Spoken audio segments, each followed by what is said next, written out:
আমরা তো লাস্ট দেখুন লাস্ট না গেলে তো দেখি কীভাবে আর যে সারা পা ওখানে তো ইটা আছে মানে পাওয়ার যা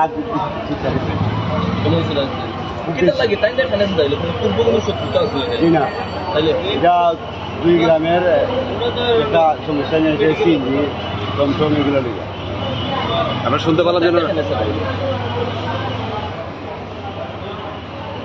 হাত বাড়িয়েছে তারা দিয়া যদি কেউ হাত বাড়িয়েছে তো বন থেকে উঠতে আইছে বন থেকে উঠতে হওয়ার পরে খালি আর খুঁজতা নাই তো আর তারা মানুষ তো বেশি কৃষক আর তারা ভালো এরা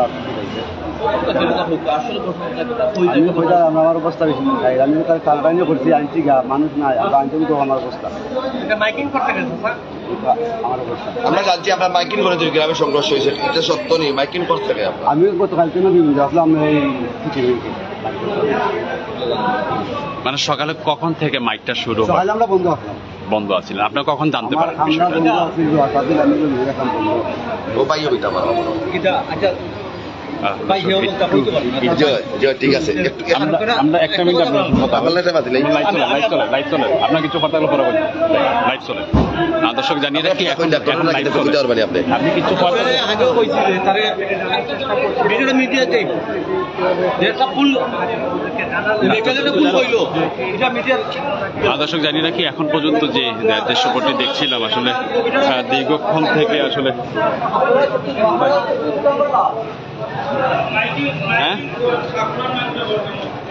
ক্যাপশন আপনি মানি দিন যে আমি জো করছি যে কথা এখানে লাইভ আছে আপনার মানে সকালে মাইকিং কইরা তারা বাড়াইছে তারা মাইকিং করতে আপনারা যারা মারছে আপনারা আঙ্কেল মানে ঘটনাটা কখন শুরু হয়েছে একটু বিস্তারিত বলবেন আমাদের? এটা তো বলিলাম আগে নো হইলাম আর তো নতুন কিছু নাই। আচ্ছা আচ্ছা আগে যা বলছি তাই এর থেকে নতুন আর কিছু নাই। যেমন আপনারা যে মাইকিং এর কথাটা করা ও কথাটা আমি বুঝতাম তারা যে তারা মাইকিং কইয়া তারা মাইকিং দিয়েছে তারা কইছে যে আর কাজে লইয়া বাড়াও মাইক কতজন আহত হয়েছে মোটামুটি? আমরা আর 15-20-25 জন আহত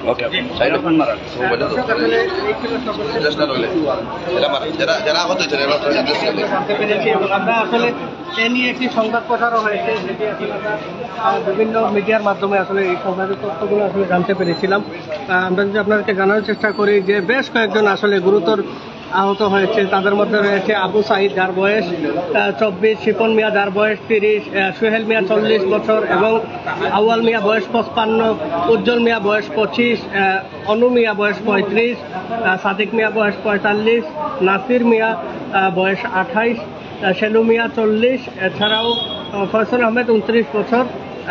জামারগাঁও এবং কাকুরা গ্রামের মধ্যে সংঘর্ষ এবং ঘটনাস্থল চৌরাস্তার মুখ সিএনজি স্ট্যান্ড এবং সেখানে আসলে তারা কেউ বলছেন ডাকাতির ঘটনাকে কেন্দ্র করে এবং কেউ বলছেন স্ট্যান্ডে আধিপত্য বিস্তার নিয়ে। আবার তাদের মধ্যে আরেকটি বিষয় শুনতে পাচ্ছি যে তাদের এক গ্রামের মানুষ আরেক গ্রামের রাস্তা ইউজ করে এবং সেই গ্রাম দিয়ে চলতে গেলে তাদেরকে ট্যাক্স দিতে হবে। এখানে 3টি কথা এসেছে, তবে পুরো ঘটনার রহস্য এখনো উদ্ঘাটন করা যায়নি, অর্থাৎ তাদের কাছ থেকে পরিষ্কার আসলে কোনো বিষয়টির যে সেটি আসলে আমরা জানতে পারিনি। তবে আমরা যেমনটি আসলে তারা জানিয়েছেন যে ডাকাতির ঘটনাকে কেন্দ্র করে যেটি আসলে মূল বিষয় বারবার ফোকাসে আসছে।